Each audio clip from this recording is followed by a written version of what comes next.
The following is an encore presentation of Everything Everywhere Daily. In September 1944, despite over half a year still remaining in World War II, the Allies began preparing for an eventual post-war world. One of the biggest questions being discussed was what to do with Germany.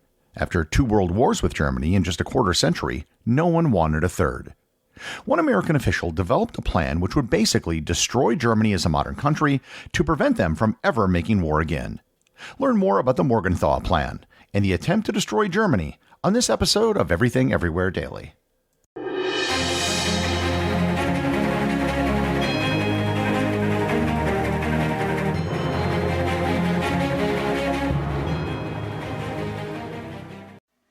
Want a website with unmatched power, speed, and control? Try Bluehost Cloud, the new web hosting plan from Bluehost, built for WordPress creators by WordPress experts. With 100% uptime, incredible load times, and 24/7 WordPress priority support, your site will be lightning fast with global reach. And with Bluehost Cloud, your sites can handle surges in traffic no matter how big. Plus, you automatically get daily backups and world-class security. Get started now at Bluehost.com. This episode is sponsored by ButcherBox. I've told you before about my many forays into cooking with ButcherBox meats, and today I want to tell you about my latest adventure, meatloaf. I know meatloaf doesn't sound very sexy, but I've never made a meatloaf before, and it actually wasn't very hard. I took 2 pounds of ButcherBox ground beef, added 2 eggs, some chopped bacon, and some shredded cheese. I mixed it well, put it in a meatloaf container, and cooked it in my air fryer till it hit an internal temperature of 160 degrees. Came out great my first try. The center of the dish, of course, was ButcherBox ground beef. High-quality, grass-fed, grass-finished beef that was delivered directly to my door. And if you're interested in the highest quality beef, chicken, pork, and seafood, then you definitely need to check out ButcherBox. Sign up for ButcherBox today by going to butcherbox.com/daily and use code DAILY at checkout and enjoy your choice of bone-in chicken thighs, top sirloins, or salmon in every box for an entire year. Plus, get $30 off. Again, that's butcherbox.com/daily and use code DAILY.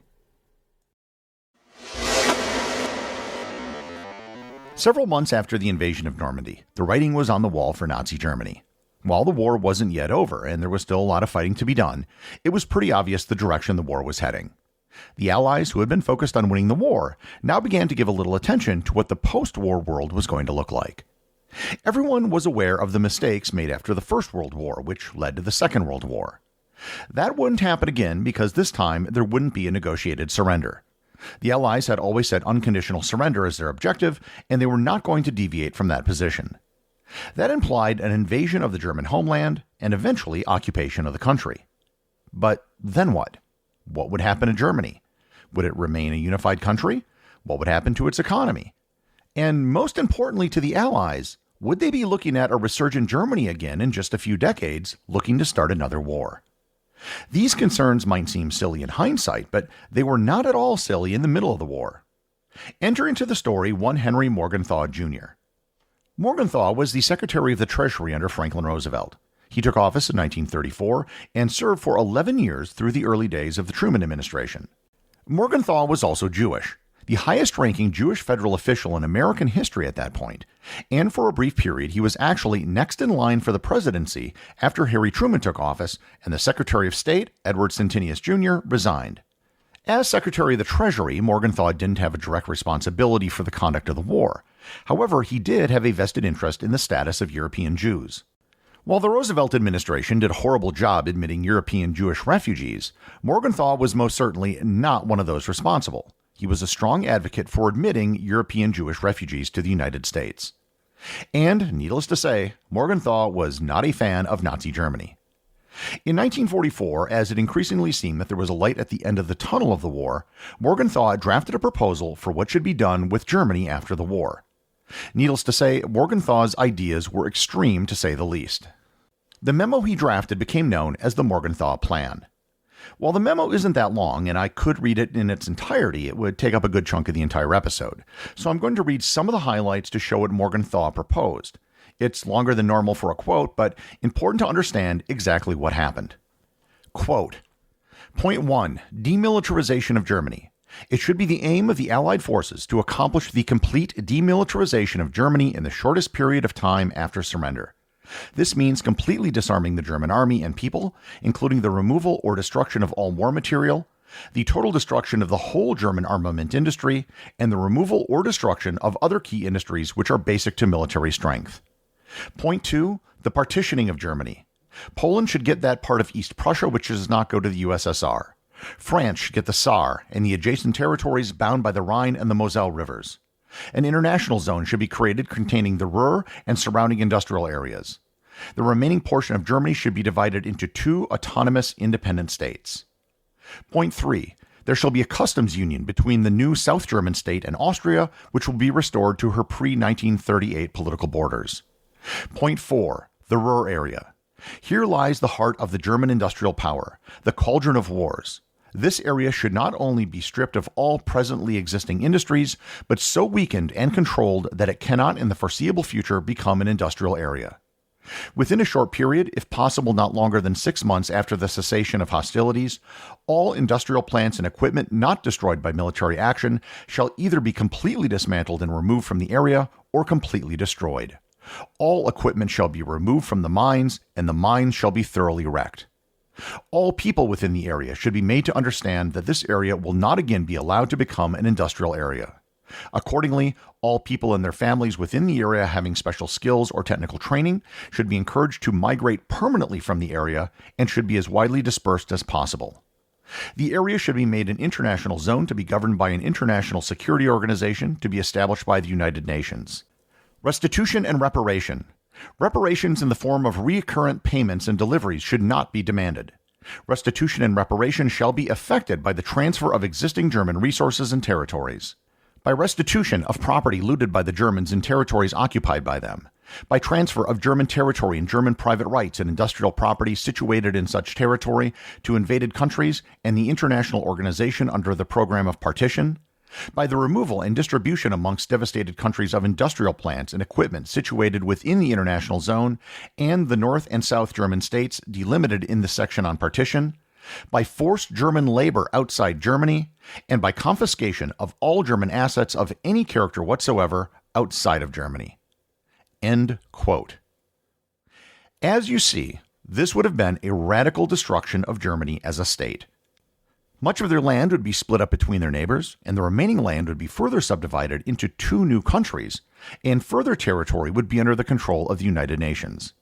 The Ruhr, the industrial heartland of Germany, would be completely deindustrialized and reverted back to an agricultural state. Factories would either be dismantled and shipped to Allied countries or demolished, as would all of the mines, such as the productive coal mines in Essen. Even forced German labor in Allied countries was on the table. Germany would basically be destroyed and kept down to ensure that it never rose again. Morgenthau even cheekily said that there would be no reparations, which might have been the problem with the Treaty of Versailles, which is true, but their alternative was even worse. The reason why Morgenthau, along with his close collaborator in the Treasury Department, Harry Dexter White, wrote the memorandum was because of a previous memo floated by the State Department. The State Department proposed doing just the opposite. They wanted to get Germany back on its feet quickly so they could begin paying reparations as soon as possible. Morgenthau was appalled because he saw this as giving Germany the ability to rearm and threaten Europe again within a decade. Because Morgenthau was Secretary of the Treasury, he really didn't have any business inserting himself into foreign policy. However, he was so alarmed, he told the Secretary of State, Cordell Hull, quote, "I appreciate the fact that this isn't my responsibility, but I'm doing this as an American citizen, and I'm going to continue to do so, and I'm going to stick my nose into it until I know it is all right." End quote. Morgenthau lobbied and inserted himself into the planning for a post-war Germany on a committee consisting of himself, Secretary of State Hull, and the Secretary of War Henry Stimson. Hull was furious at Morgenthau's intrusion into foreign affairs. He actually lost sleep and was admitted to the hospital. And he eventually resigned in November 1944, officially for health reasons, but most people at the time attributed it to the Morgenthau business. Roosevelt expressed his opinion about how to treat Germany in a letter he wrote to Queen Wilhelmina of the Netherlands, when he wrote, quote, "There are 2 schools of thought, those that would be altruistic in regards to the Germans, hoping by loving kindness to make them Christians again, and those who would adopt a much tougher attitude. Most decidedly, I belong to the latter school, for though I am not bloodthirsty, I want the Germans to know that this time at least they have definitely lost the war." End quote. Morgenthau presented his plan at the Quebec Conference where Winston Churchill was in attendance. Churchill was not a fan of the proposal, saying that, quote, "England would be chained to a dead body." They didn't agree on anything at the Quebec Conference, but they did agree that Morgenthau would continue to work with Churchill's personal assistant, Lord Cherwell. Morgenthau found an ally because Cherwell hated the Germans as much as Morgenthau did.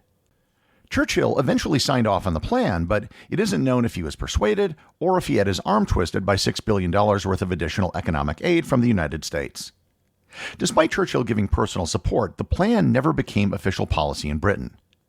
The Morgenthau Plan was reported on in the September 21, 1944 edition of the New York Times, and exactly as Cordell Hull predicted, it was used to great effect as German propaganda.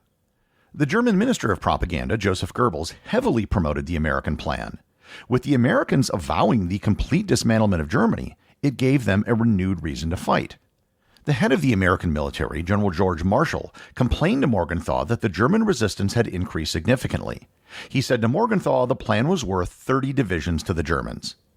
An Office of Strategic Service memo from December 11, 1944, and they were the precursor to the CIA, reported, quote, "To take a recent example, the Morgenthau Plan gave Dr. Goebbels the best possible chance. He was able to prove to his countrymen in black and white that the enemy planned the enslavement of Germany. The conviction that Germans had nothing to expect from defeat but oppression and exploitation still prevails, and that accounts for the fact that the Germans continued to fight. It's not a question of a regime, but of the homeland itself. And to save that, every German is bound to obey the call, whether he be Nazi or member of the opposition." End quote. Moreover, because Morgenthau was Jewish, Goebbels was able to use the plan to reinforce the Nazis' anti-Semitic propaganda. As you probably realize, the Morgenthau Plan was never adopted. So what happened? First, there was a great deal of public backlash to the plan. Before he died in 1945, Roosevelt publicly disavowed it, saying, quote, "About this pastoral agricultural Germany, that's just nonsense. I have not approved anything like that. I am sure I have not. I have no recollection of this at all." End quote. When FDR died on April 12, 1945, everything changed. Initially, it looked like Morgenthau's ideas might have been implemented.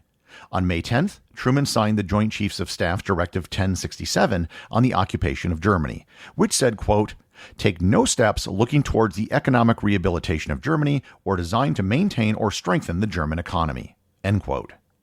Morgenthau was ecstatic at the directive, and there were several of his acolytes from the Treasury Department which were sent to Germany to help administer the economy. However, this was short-lived. In July, it was replaced by JCS Directive 1779, which reversed 1067, and said, quote, "An orderly, prosperous Europe requires the economic contributions of a stable and productive Germany." The person behind the new directive was Truman's new Secretary of State and opponent of the Morgenthau Plan, George Marshall. Morgenthau demanded to attend the Potsdam Conference with President Truman, where post-war Europe was to be planned, and threatened to resign if he couldn't go. Truman called his bluff, and he resigned on July 22nd. However, he didn't give up his advocacy for the dismantlement of Germany. In October 1945, he published a book titled "Germany is Our Problem," and FDR had actually given his permission for the publication of the book the night before he died. With the war over and everything out in the public, there was still support for the Morgenthau Plan, and it was still in play. General Eisenhower actually gave 1,000 copies of the book to American officers stationed in Germany. Armament plants that produced weapons were destroyed. However, it became obvious that there was no way Germany could feed itself. Adopting the Morgenthau Plan would result in the deaths of millions of people. A study headed by former U.S. President Herbert Hoover reported in 1947, quote, "There are several illusions in all this war potential attitude. There is the illusion that the new Germany left after the annexations can be reduced to a pastoral state. It cannot be done unless we exterminate or move 25 million people out of it. This would approximately reduce Germany to the density of the population of France." End quote. However, the biggest thing, which was the final nail in the coffin of the Morgenthau Plan, was the start of the Cold War. As it became obvious that the real threat was going to come from the Soviet Union and not a revived Germany, it also became obvious that a prosperous Germany was going to be necessary to help stop Soviet expansion. Germany was economically interlinked with the rest of Europe and simply couldn't be dismantled without seriously damaging every other country on the continent. In April 1948, the Marshall Plan was adopted, which explicitly sought to rebuild Germany, and the Morgenthau Plan was consigned to the dustbin of history. As it turned out, Germany did reindustrialize and never became a threat again. It turned out the Germans were just as tired of war as everyone else was. Moreover, a prosperous Germany became one of the central forces behind the establishment of the European Union. It's shocking how close the Morgenthau Plan actually came to being implemented.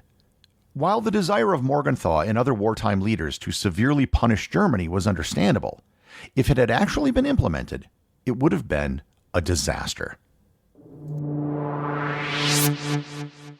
The executive producer of Everything Everywhere Daily is Charles Daniel. The associate producers are Benji Long and Cameron Keever. I want to give a big shout out to everyone who supports the show over on Patreon, including the show's producers. Your support helps me put out a show every single day.